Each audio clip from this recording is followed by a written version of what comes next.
Letter 18. Individual Hell. Some time ago I told you of my intention to visit hell, but when I began investigations on that line, there proved to be many hells.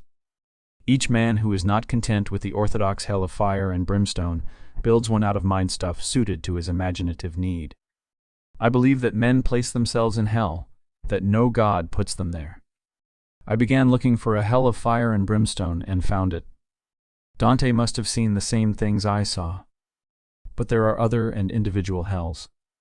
The writing suddenly stopped, for no apparent reason, and was not continued that night. Letter 19. A Little Home in Heaven. I have met a very interesting man since last I wrote to you. He is a lover who, for 10 years, waited here for his love to come to him. They said on earth that he was dead, and they urged her to love another. But she could not forget him, for every night he met her soul in dreams. Every night she came out to him here, and sometimes she could recall on waking all that he had said to her in sleep. She had told him that she would not delay long in the sunshine world, but would come out to him in the self-lighted world. Only a little while ago, she came.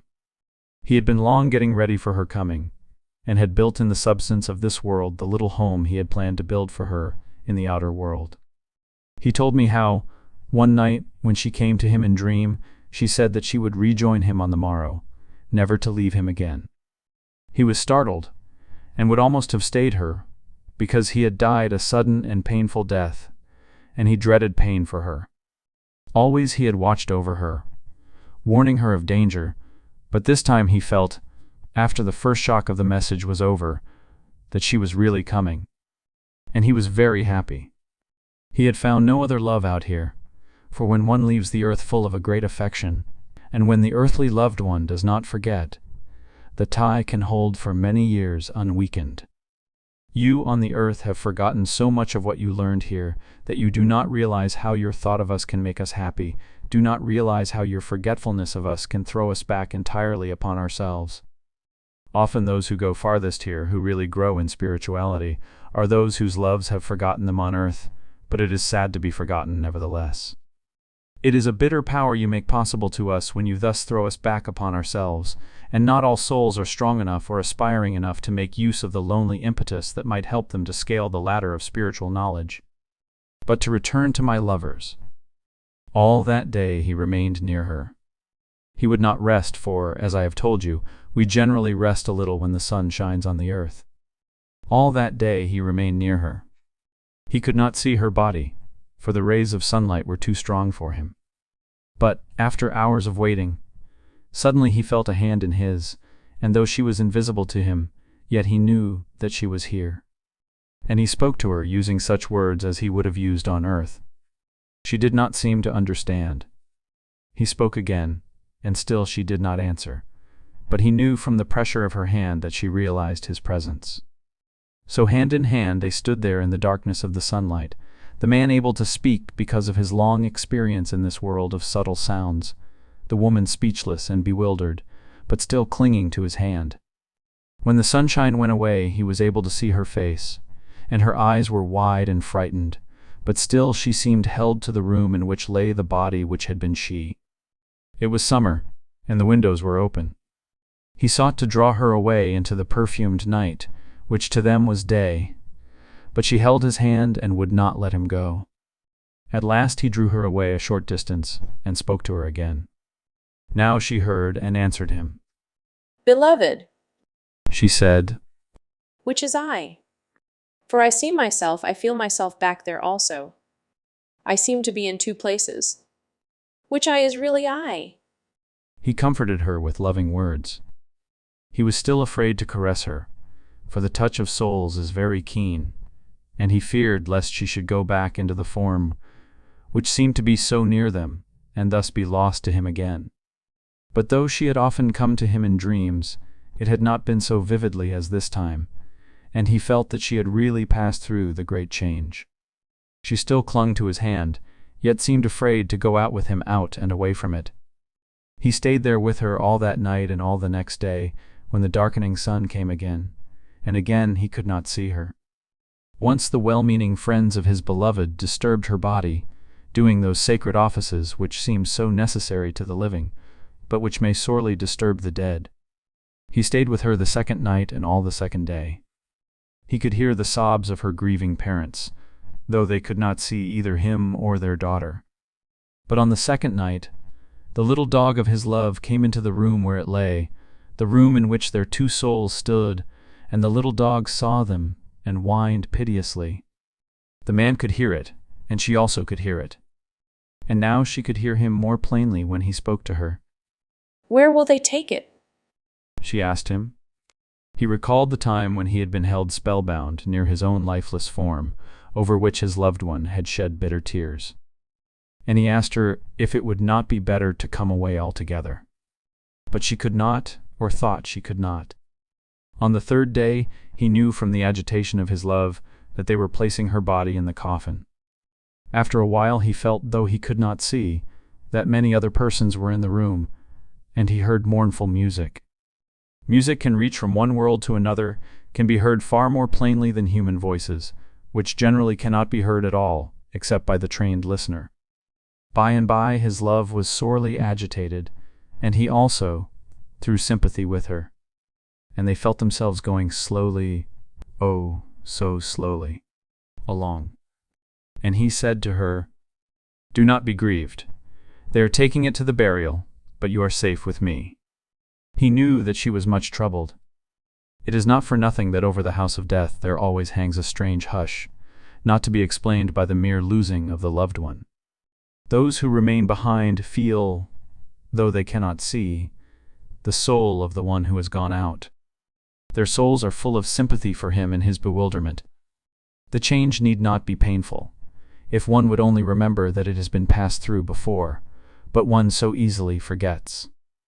We sometimes call the earth the valley of forgetfulness.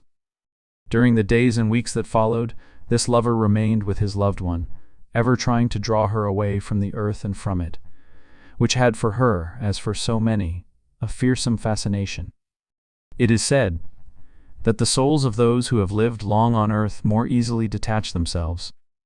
But this woman was still young, only about 30, and even with the help of her lover, it was a little time before she could get free. But one day or night, as you would say, he showed her the home which he had built for her, and it was literally a mansion in the sky.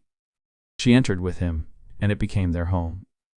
Sometimes he leaves her for a little while, or she leaves him, for the joy of being together is heightened here, as on the earth, by an occasional separation. But not until she was content and accustomed to the new life did he leave her at all. During the first days, the habit of earthly hunger often held her, and he tried to appease it by giving her the softer substance which we know here. Gradually she became weaned altogether from the earth and the habits of the earth, only going back occasionally in a dream to her father and mother. Do not disregard your dreams about the dead. They always mean something. They do not always mean what the dream would seem to signify, for the door between the two worlds is very narrow, and thoughts are often shaken out of place in passing through. But dreams about the dead mean something. We can reach you in that way. I came to you in a dream the other night, standing behind and outside the gate of a walled garden in which you were enclosed. I smiled and beckoned you to come out to me, but I did not wish you to come out to stay. I only meant that you should come out in spirit, for if you come out occasionally, it is easier for me to go into your world. Good night. Letter 20. The Man Who Found God. There seems to be no way in which I can better teach you about this life so strange to you than by telling my experiences and conversations with men and women here. I said one night not long ago that I had met more saints than philosophers, and I want to tell you now about a man who seems to be a genuine saint. Yes, there are little saints and great saints as there are little and great sinners. One day I was walking on a mountaintop. I say walking, for it seemed about the same, though it takes but little energy to walk here. On the mountaintop I saw a man standing alone. He was looking out and far away, but I could not see what he was looking at. He was abstracted in communing with himself or with some presence of which I was unaware. I waited for some time. At last, drawing a long breath, for we breathe here, He turned his eyes to me and said, with a kind smile, "Can I do anything for you, brother?" I was embarrassed for a moment, feeling that I might have intruded upon some sweet communion. "If I am not too bold in asking," I said, "would you tell me what you were thinking as you stood there looking into space?" I was conscious of my presumption, but being so determined to learn what can be known, if sometimes I am too bold in making inquiries, I feel that my very earnestness may win for me the forgiveness of those I question. This man had a beautiful, beardless face and young-looking eyes, but his garments were the ordinary garments of one who thinks little or nothing of his appearance. That very unconsciousness of the outer form may sometimes give it a peculiar majesty. He looked at me in silence for a moment. Then he said, "I was trying to draw near to God." "And what is God?" I asked. "And where is God?" He smiled. I never saw a smile like his as he answered, "God is everywhere. God is—" "What is he?"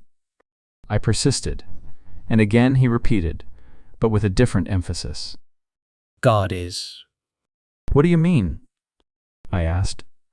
God is. God is." He said. I do not know how his meaning was conveyed to me, perhaps by sympathy. But it suddenly flashed into my mind that when he said, "God is," he expressed the completest realization of God, which is possible to the spirit. And when he said, "God is," he meant me to understand that there was no being, nothing that is, except God. There must have been in my face a reflection of what I felt, for the saint then said to me, "Do you not also know that he is, and that all that is he?" "I am beginning to feel what you mean," I answered, although I doubtless feel but a little of it. He smiled and made no reply, but my mind was full of questions. "When you were on earth," I said, "did you think much about God?" "Always.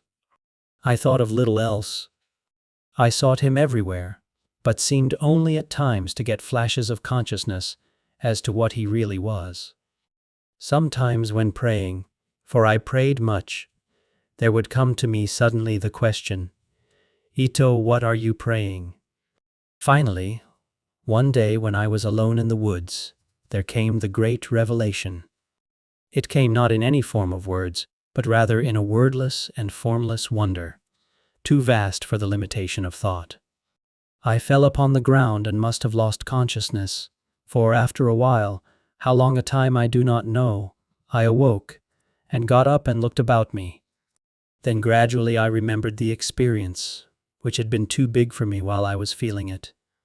I could not put into the form of words the realization which had been too much for my mortality to bear. And the words I used to myself were, 'All that is God.' It seemed very simple, yet it was far from simple. All that is God. That must include me and all my fellow beings, human and animal. Even the trees and the birds and the rivers must be a part of God, if God were all that is. From that moment, life assumed a new meaning for me. I could not see a human face without remembering the revelation that that human being I saw was a part of God. When my dog looked at me, I said to him aloud, "You are a part of God." When I stood beside a river and listened to the sound of its waters, I said to myself, "I am listening to the voice of God." When a fellow being was angry with me, I asked myself, "In what way have I offended God?" When one spoke lovingly to me, I said, "God is loving me now," and the realization nearly took my breath away. Life became unbelievably beautiful. Therefore, I had been so absorbed in God in trying to find God that I had not given much thought to my fellow beings and had even neglected those nearest me. But from that day, I began to mingle with my human brethren.